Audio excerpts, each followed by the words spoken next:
اللهم صل على محمد وعلى آل محمد كما صليت على إبراهيم وعلى آل إبراهيم إنك حميد مجيد اللهم بارك على محمد وعلى آل محمد كما باركت على إبراهيم وعلى آل إبراهيم إنك حميد مجيد الحمد لله وحده الصلاة والسلام على من لا نبي بعده السلام عليكم ورحمة الله وبركاته।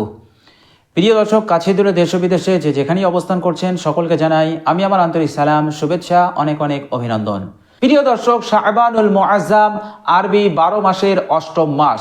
পবিত্র শাবান মাসের 15 তারিখের রাতে আল্লাহ সুবহানাহু ওয়া তাআলা অসংখ্য গুনাহগার বান্দা ও বান্দীদেরকে তিনি ক্ষমা করে দেন। এমনকি এমন গুনাহগার বান্দা ও বান্দীদেরকে তিনি ক্ষমা করে দেন যারা গুনাহের কারণে জাহান্নামে যাওয়ার উপযোগী হয়ে গেছে।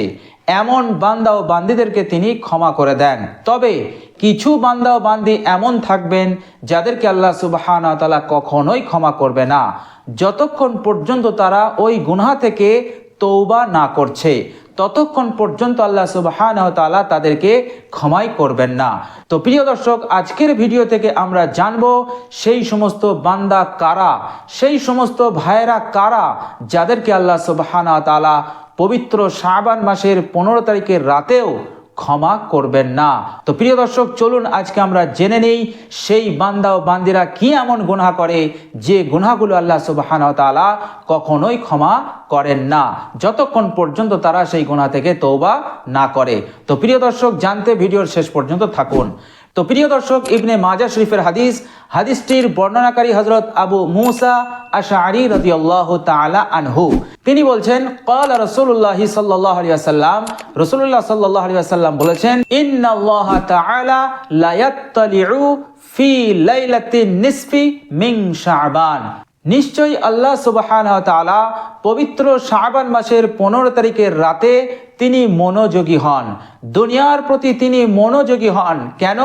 ফায়াগফিরু লিজামিই খালকিহি, পৃথিবীর সমস্ত মখলুককে, সমস্ত উম্মতে মুহাম্মদীকে ক্ষমা করে দেওয়ার জন্য তিনি উম্মতে মুহাম্মদীদের প্রতি তিনি মনোযোগী হন, তবে তাদেরকে তিনি ক্ষমা করেন না।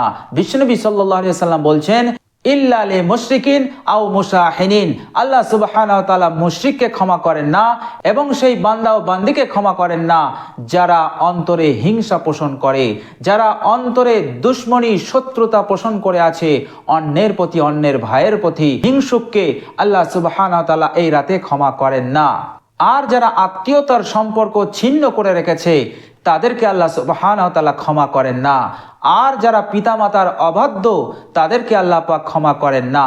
পিতামাতার অবাধ্য বলতে পিতামাতার প্রতি যারা বিনয়ী নয়, পিতামাতাকে যারা কষ্ট দেয়, পিতামাতার কথাকে যারা মানে না, অবহেলা করে এবং পিতামাতাকে যারা দূরে সরিয়ে রেখেছে, পিতামাতাকে যারা অ্যাভয়েড করে চলে, পিতামাতার প্রতি যাদের গুরুত্ব নেই, পিতামাতাকে যারা খোঁজ নেয় না, পিতামাতার কোনো সম্মান যাদের কাছে নেই, এমন অবাধ্য সন্তানকে আল্লাহ সুবহানাহু ওয়া তাআলা ক্ষমা করেন না।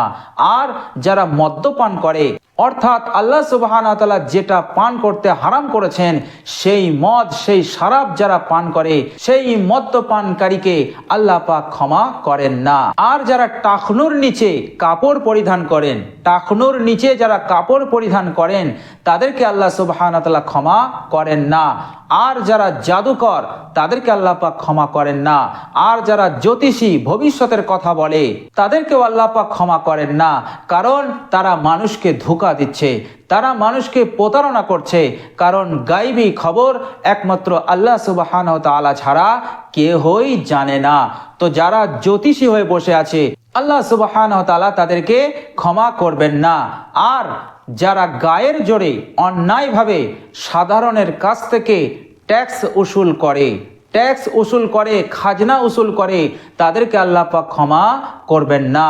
আর যারা বাদ্যযন্ত্র নিয়ে থাকে, যারা বাজনা বাজায়, যারা বাদ্যযন্ত্র বাজায়, যারা মিউজিক বাজায়, মিউজিক নিয়ে থাকে, বাদ্যযন্ত্র নিয়ে থাকে, আল্লাহ পাক তাদেরকে ক্ষমা করবেন না। আর যারা অন্যায়ভাবে অন্যকে খুন করে, হত্যা করে, আল্লাহ পাক তাদেরকে ক্ষমা করবেন না। তো এই সমস্ত মানুষদেরকে আল্লাহ সুবহানাহু ওয়া তাআলা পবিত্র শাবান মাসের 15 তারিখের রাতে সকল গুনাহগারকে ক্ষমা করেন, কিন্তু এই শ্রেণীর মানুষগুলোকে আল্লাহ সুবহানাহু ওয়া তাআলা কখনোই ক্ষমা করেন না। তো প্রিয় দর্শক, এই সমস্ত গুনাহ থেকে আমাদেরকে সজাগ থাকতে হবে, আমাদেরকে সতর্ক থাকতে হবে। আর আল্লাহ সুবহানাহু ওয়া তাআলার কাছে এই রাতে অর্থাৎ শাবান মাসের 15 তারিখের রাতে আল্লাহ সুবহানাহু ওয়া তাআলার কাছে আমাদেরকে বেশি বেশি ইস্তেগফার করতে হবে। আমরা সকলেই এই রাতে আল্লাহ সুবহানাহু ওয়া তাআলার কাছে বেশি বেশি ক্ষমা প্রার্থনা করব ইনশাআল্লাহ।